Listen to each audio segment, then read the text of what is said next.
Coming up on today's episode of Technoid.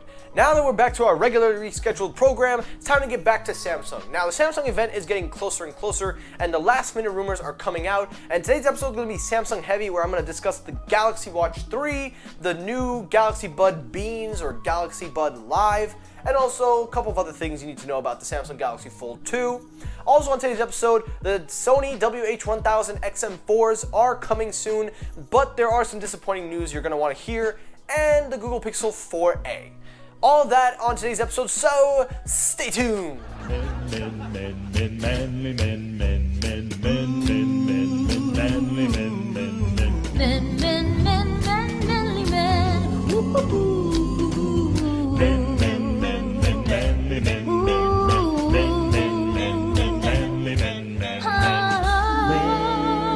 Yo, what's happening, everybody? Michael here. Welcome back to Technoid, the only tech host that gives you all the news without the 100% BS involved, and also is more painfully honest than any tech YouTuber out there.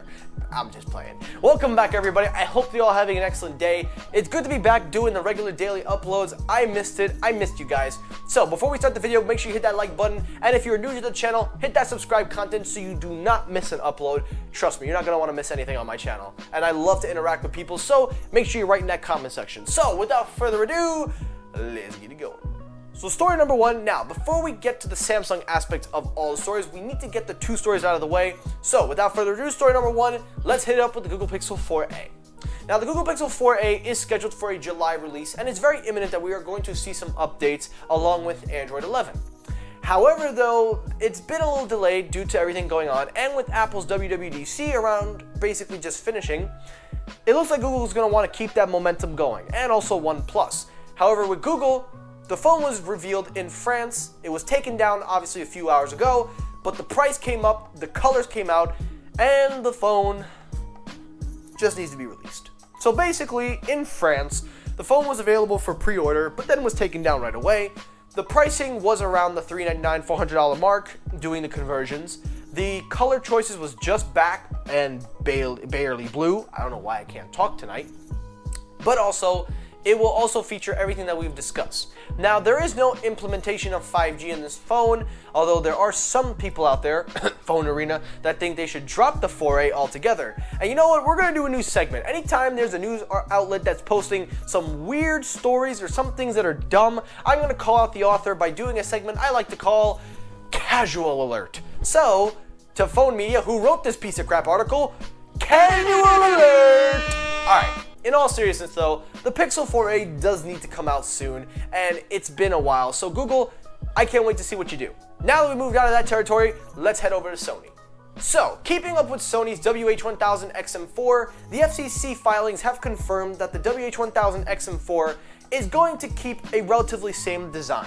However, there is going to be a lack of Qualcomm aptX support or aptX HD, whatever this stuff that they're talking about.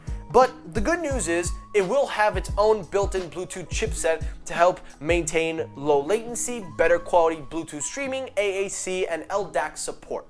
And the price point is rumored to be $350. Very good on Sony's end to keep the price at a solidly range, in my opinion, $50 less than Bose, and also being relatively the same. So, good job, Sony. Now that we got that out of the way, let's head over to Samsung. So, starting up with the Samsung Galaxy Fold 2. Now, a lot of people are saying this is going to be the cheaper version of the Galaxy Fold. It is going to take a few steps back to help cut costs and also be more widely available for people. And the Galaxy Fold 2 does kind of have that viewing in these recent renders. But people are saying you're going to be disappointed, which again, Phone Arena, who is everybody? It's just the author that's disappointed. So, we gotta do it again. Casual Alert! Alright, but in all seriousness, they're not going to be disappointed because we knew from the get-go the Galaxy Fold 2 was going to be a cheaper version. The way you cut the cost down, you remove the first screen from the beginning of the phone, you make it similar to the Galaxy Z Flip, which I think is honestly a very cool phone, and then you take away a camera. Instead of making it a triple camera setup, you make it 2 cameras. So you have to cut costs somewhere. So I don't understand why people would be disappointed if Samsung wants to get this in the hands of people. If you want the premium experience, then go buy the regularly priced Galaxy Fold or the more expensive one, which will give you the second display. This is just trying to get people to switch over to a foldable. Now for me, I'm not a foldables guy. I think the concept is great. I like the phone, I like the Z Flip, but I just don't think I can make that switch yet until they have a dust and water resistance. But until then, foldables are not in my foreseeable future.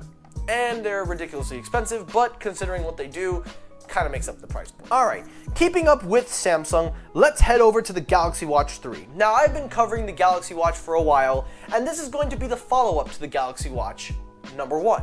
But for some reason, they've decided to call it the Watch 3. Now, it could go along the lines of the Active 2, basically keeping it in chronological order, but the thing is the Active line is its own line by itself. Why would you want to arch off of that? You can argue it is the third iteration of the Galaxy Watch, but it doesn't make any sense. To me, I don't get it. But for a marketing standpoint, you see Galaxy Watch 1, Active 2, and maybe 3. But in all seriousness though, the images are all over the internet. This new watch is going to retain a real crown bezel that you can actually turn, a dialer that helps make it nice and easier for your convenience. There will be 2 buttons on the side, and it will be very typical smartwatch apps with also the 2 stainless steel borders on the edge of the watch. Now for me, I'm not really too keen on this. I was perfectly fine with the Active 2. I thought the Active 2 watch is more than enough for average consumers and active users, but for the more classy and more stylistic people, there's your Galaxy Watch 3. Next up, let's talk those Galaxy Buds, and that'll be the last story for the day. So the Galaxy Buds, this new follow-up, originally I had said that it was going to be released maybe towards next year, but a lot of people were saying that this thing actually is being released earlier than we anticipated, and now in the wearables app we see an actual image of these buds, and they look pretty much how I said it looked at the beginning with the first renders. Now again, this is going for a one-size-fit-all. It is rumored to have ANC, basically making up a new design, but there is a little bit of a problem as some people say it might be released a little too early, and let me explain why people are saying that. So the first reason is we already have our refreshed Galaxy Buds, the Galaxy Bud Plus. For me, that should be its own thing. I don't think we need to release a newer version come maybe 6 months. I'm just thinking at the top of my head. Why would you want to release newer headphones 6 months later? And let's not take into consideration that AKG has their N400s on the wing, although I don't know what they're doing with the release cycle on that.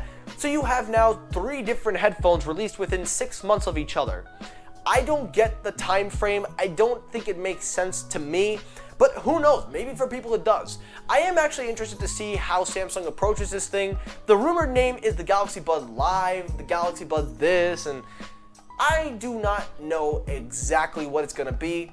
All I know is if they release this thing, I personally think it's gonna be a mistake because something like this you would wanna release every year. Headphones are generally not the most switchable products because some people they just take one and stick with it until they break or whatever. But I do like the idea of this headphone. It's a bean shape, it's ANC, one size fit all. It does show it will have an ear tip wing, so who knows, maybe this thing is a success. And also, of course, let me know if you want me to review this thing, as usual. And that's it for today's episode of Technoid. So guys, that's the episode. Thank you all for watching. I really hope you enjoyed today's episode. If you did, hit that like button. If you disliked the video, hit the dislike button. That helps circulate my videos as well. As always, guys, thank you so much for watching. Take care, everybody. I will see you all tomorrow, or maybe Thursday. I actually don't know. That's it for everybody. Take care, and peace!